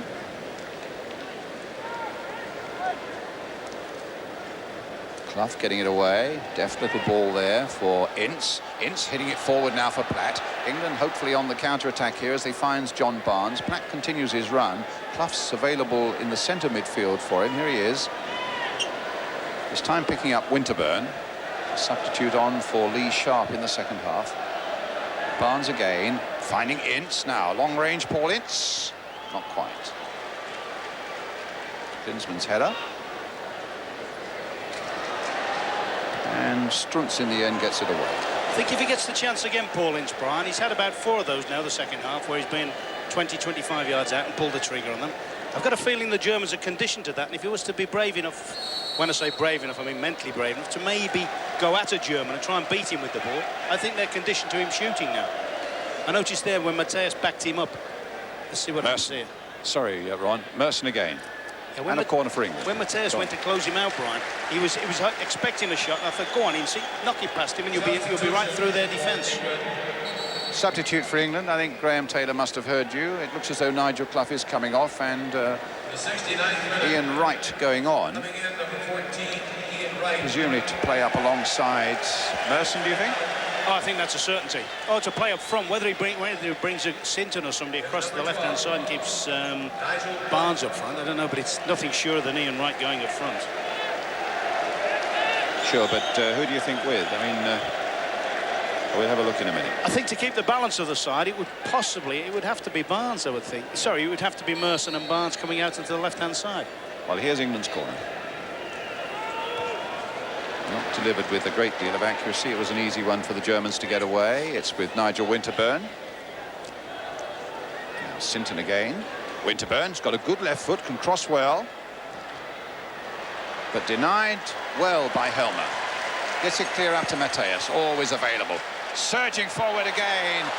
Great sight now, Mateus. Finding Klinsmann. And still Mateus goes on, but Walker stops him well.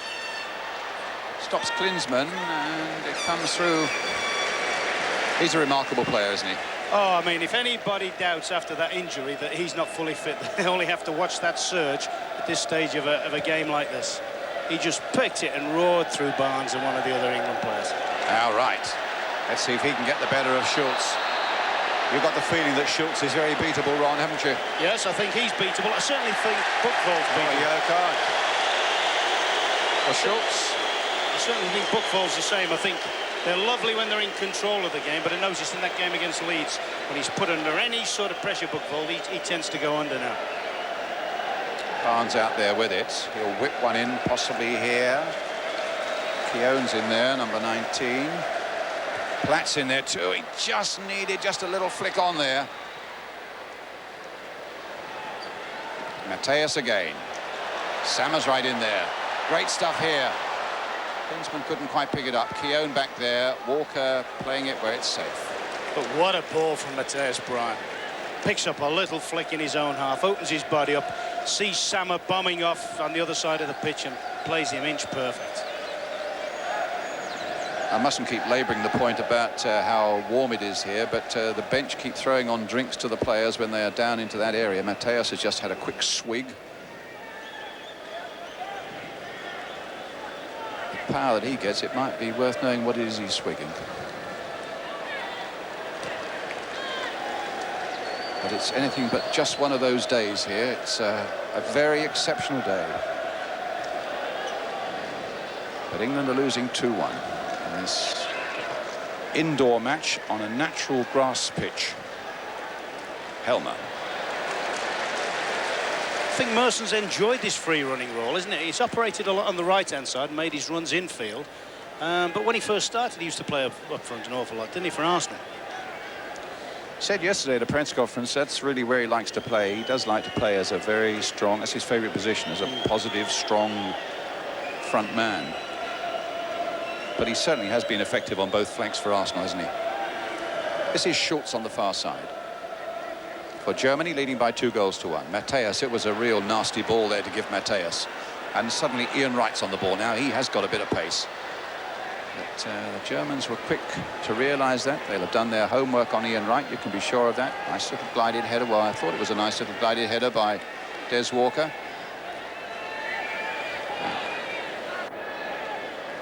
And the Germans wanting to give some treatment to, who would that be? Klinsmann on there, is it? That's not Klinsmann. I think it might be Helmer. No, it's not Klinsmann, it's Helmer. So, as you see, the first stoppage you can get, glug.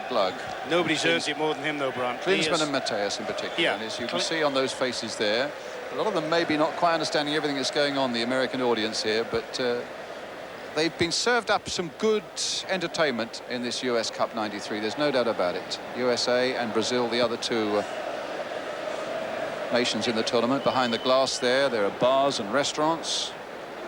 And up above all, that wonderful roof.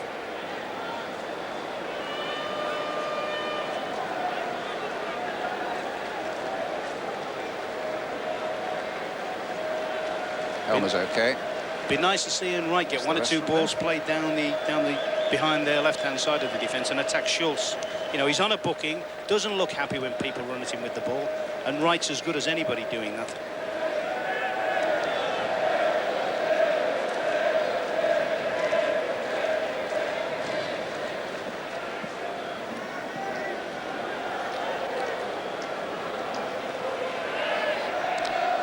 It's with Effenberg. Being tracked by Ince. Klinsmann trying something extravagant on the volley. Up goes Keown. Riedler there with him also. Effenberg. Mateus to Sammer. Long range shot by Sammer, but way over the top. At the moment, they're dominating us in midfield at the German team. We just can't manage to arrest it and keep possession of the ball long enough to mount a series of concerted attacks.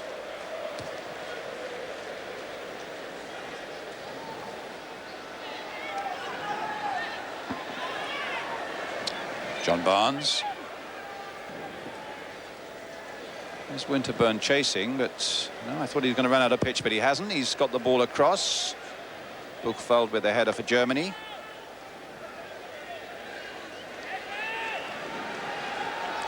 Winterburn to Ince. I've gone on a bit about Mateus, but there's no doubt about it that Ince has covered a few yards on this pitch as well this afternoon. There he is, just nicking the ball in towards right, but there was a foul on Ince, which gives England the free kick.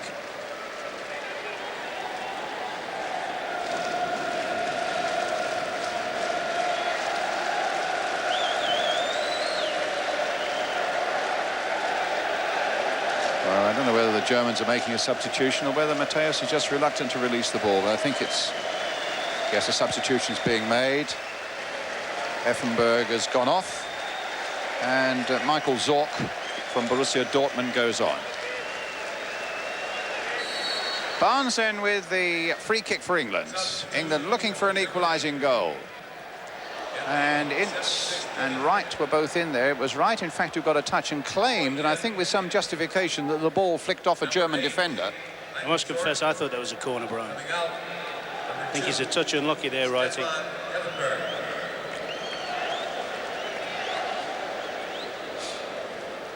Coming to the last quarter of an hour, Ron, when you assess this US Cup and England's part in it in particular, what do you think the main value has been? Well, I think a learning process. There are players here, we've come out here with a fairly inexperienced squad, actually, and particularly the last two games. I mean, I'm not one of those that gets carried away about the American thing. I mean, that can happen at any given time.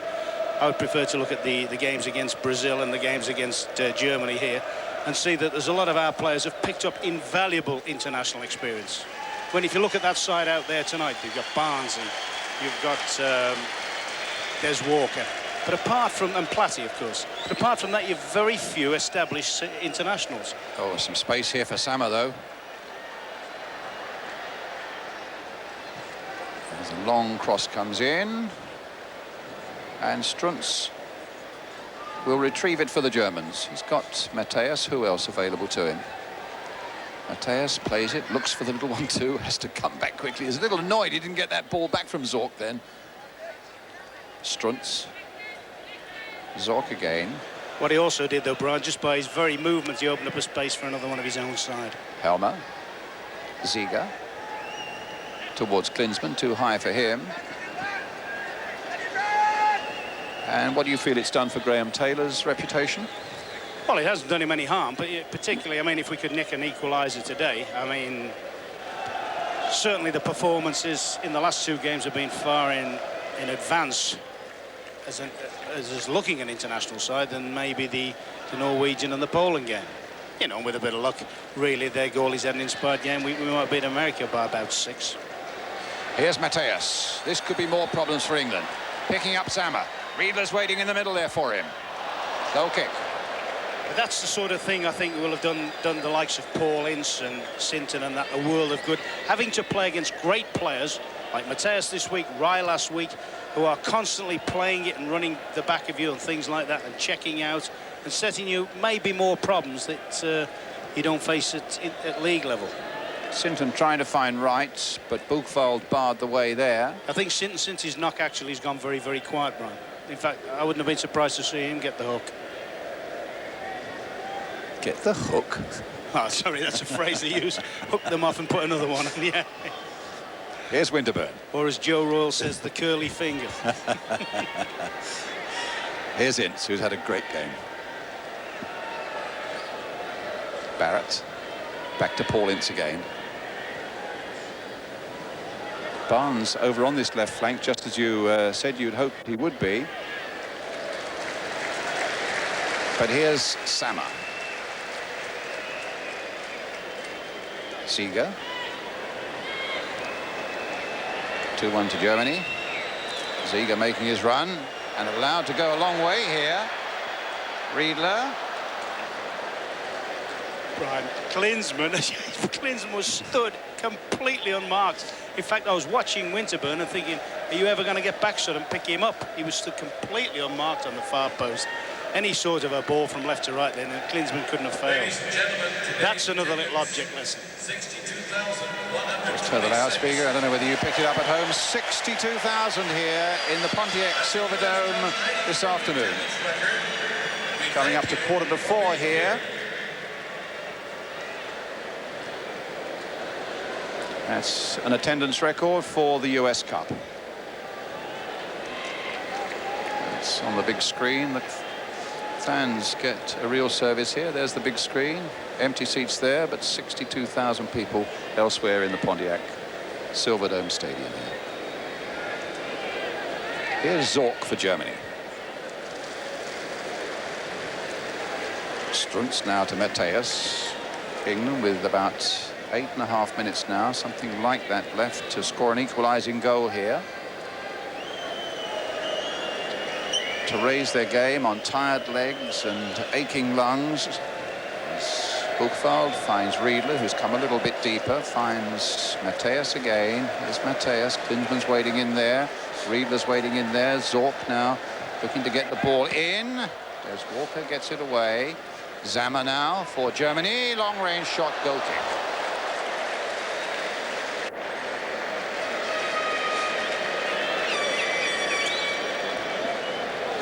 What are you writing there for me, Ron? The worst run for 10 years? Apparently so, yeah. It's our first worst run since 1981, I think, in terms of going without a win. But I think the important thing from, we were talking earlier, Bram, I think the important thing from this competition has actually been that we've reached, in the last two games particularly, we've given a performance level. And I think that's something that may have been lacking in the international side. Certainly in the two World Cup qualifying games, our performance level wasn't right. But now, if they can take it on from here, who knows what might happen in September and so forth. And Taylor there. And we're sitting here in a good deal of comfort, if a good deal of warmth, and they can see themselves on the big screen, of course. But I've just been told also it is absolutely throwing it down outside. But we're lovely and dry inside. With this wonderful roof on the Silverdome here. I think a lot of the players wish they could open this roof right here and now. Maybe the grass would be happier too. It's a great sight, this. I must say, I think it's been a magnificent sort of atmosphere to be in. You know, it's got enough like the party atmosphere, if you like, but it certainly lacks nothing as a game, as a whole event, if you like, in terms of atmosphere. Competitiveness. And of course, I don't have to tell you, the facilities everywhere are absolutely brilliant. The dressing rooms apparently are like a 5-star hotel, with each player having his own personalised shampoo, soap, towel. There's his own TV, or at least with a TV. English tea was available in there, and a red carpet all the way from the dressing room right out onto the pitch. Must be the only place in Detroit you can get English tea then, Brian. Yes, we've struggled, haven't we? Here's Barrett making a run. And also outside, I can tell you, the car park, somebody said to me the other day, the car park is big enough to build a town on. I mean, it stretches for miles, it seems.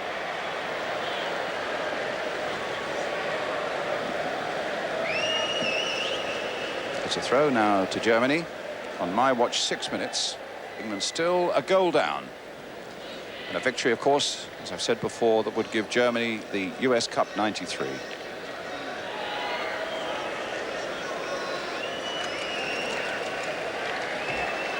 Bodo Illgner with the clearance. Up towards Riedler. Keown marshalling him well there, getting above him with a good header. Finds Earl Barrett. Forward now again for Andy Sinton.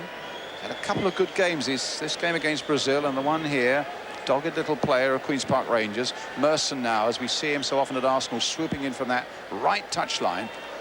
Again, getting no progress there as it comes to Ziege. But it'll be an England throw. Earl Barrett with it of Aston Villa. Here's Sinton again.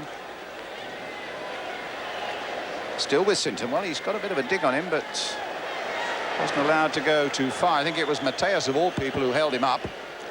And that's where he's now made 35 yards since he held him up. Wonderful. And look, he's linking up with the attack, and here he is again.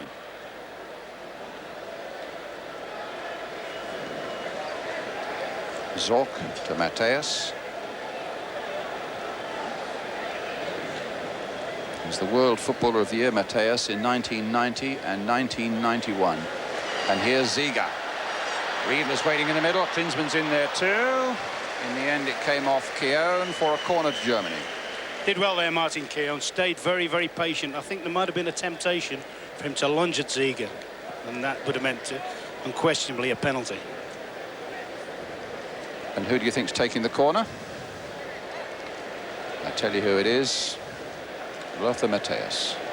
And I must confess, I was talking to some German people the other day who well informed about the game. They told me that this fella's finished. Yeah. I'd like to be as finished as that, wouldn't you? Seeger shot. Too high. I think looking at the England lads as well now, looking at they are absolutely gone completely. I think, you know, that's... Well, it's a long old season, Yeah. as we are saying. There's this corner game. Up goes Buchwald, as we're just seeing the slow motion replay again. Actually, it reminds me, looking at Buchwald, what a long season it is. Certainly our ITV season began with a Makita Trophy match up in Leeds on August the 1st when Buchwald was playing. It's nodded away by Helmer. And here we are 10.5 months later. Buchwald playing here in the last game of the ITV season as Germans come sweeping forward again. Walker in nicely just to get it away and get it clear to Winterburn.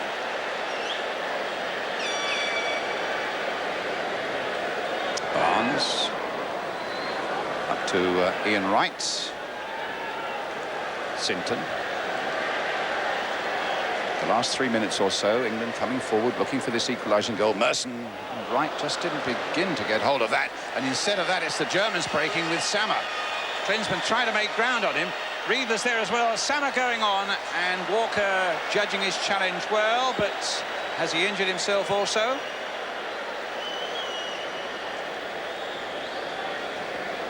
Knocked forward there by David Platt, and Sammer helping Walker get over his cramp. Play going on at the other end. Zorc getting it clear.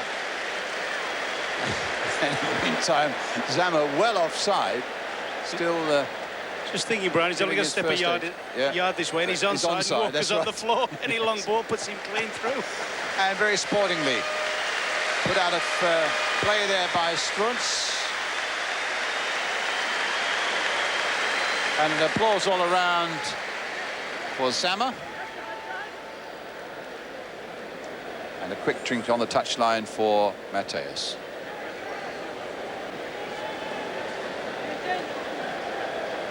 Yeah, you can see the suffering there on the face of Des Walker. Just a couple of minutes left now.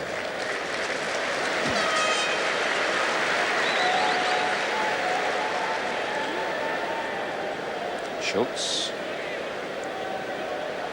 So he might still have to go back to 1985 for the last England victory over Germany. Back to Ildner. Long season with about 1.5 minutes now to run. Mind you, in about 6 weeks' time we'll be starting up again. Here's Klinsmann. No. A free kick for England. Martin quickly out of his goal. Walker wanting to get it taken quickly. Does so and finds Winterburn with it. Hits it forward now for Ian Wright. 3 Germans around him, Mateus one of them. Gets it to Helmer. Helmer knocking it then to Buchwald, who very nearly put Mateus in to a bit of trouble there. Now Winterburn, can England break out here? Played in towards Ian Wright, just a little too high for him, and Schultz gets it away. On my watch, we're in the last minute of the game. Earl Barrett playing it forward. Germany still leading by 2-1. Sinton now. Last chance is coming up now for England. Back for Martin Keown. Can David Platt provide a little bit of magic up here again? He tried to find Platt with that one, did Keown. Walker getting across rather laboured. And then left-footed finds Winterburn with it. Barnes trying to shrug off Struntz. Does so. Flick to the outside of the boots. The perfect ball there to encourage Barrett to come forward. A little chip in again for Sinton. And a foul on Sinton there. We're into time added on. And Barrett getting a little involved on the far side there. I think possibly with Schultz. What did you make of that, Ron? Well, I've got a feeling that Schultz might have had a little niggle here, just after he's bumped him off the ball there. Bumped him off the ball there. Yeah. Barrett comes in. Oh, yeah, a little bit of pushing. And yeah, Schultz was... and then a little bit of play acting, it looks, to go with it. He was trying to hang himself around Barrett's neck. That's something else that Earl Barrett might learn. I mean, Earl's a strong little boy, like a strong middleweight, Lloyd Hoonigan type of build. Yep. But you don't go messing about with 6'4" Germans. No. I don't think you have to come all the way to America and play 2 games to learn that either. But the Germans now a matter of seconds away from winning this US Cup 93. The victory would just leapfrog them over Brazil. But England, Schultz hobbles back to the penalty area. England with what surely is going to be the last chance. England with the last chance now here, surely. The free kick's taken. It's flicked away for a corner.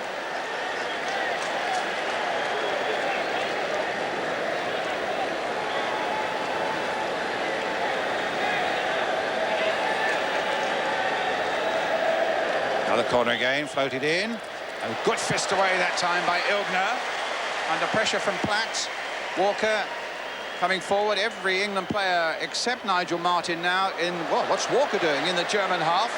Walker trying to chip it in, and it flicked off a defender.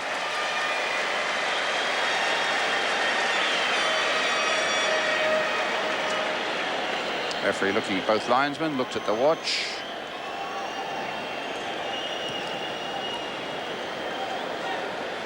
Keown ducking underneath this one. Riedler's after him. And a foul by the German number 9, a free kick to England. Martin's already taken it and found Earl Barrett with it. Forward to Andy Sinton.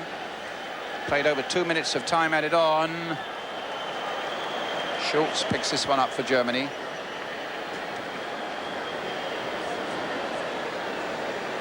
Sinton again. The long legs of Schultz can't hold up little Andy Sinton.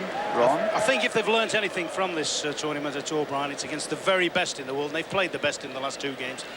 It's important you don't give the ball away unnecessary.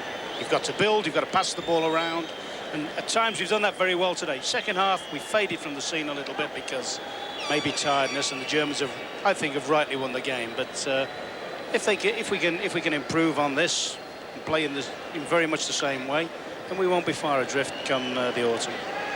Mateus to try to get it through. Walker was there before Riedler could collect. Graham Taylor with plenty to reflect on. And it's got a little better over the last couple of games, even though England have been beaten here. The US Cup 93 goes to Germany. But England by no means disgraced here against the world champions. Klinsmann having scored the winner for Germany, with Effenberg having put Germany ahead after 26 minutes. After 31, a delightful English move provided the equaliser for David Platt, the England captain. And then after 53 minutes, in this first ever game on natural turf, indoors, Klinsmann then scored the winner for Germany to give them the US Cup of 93.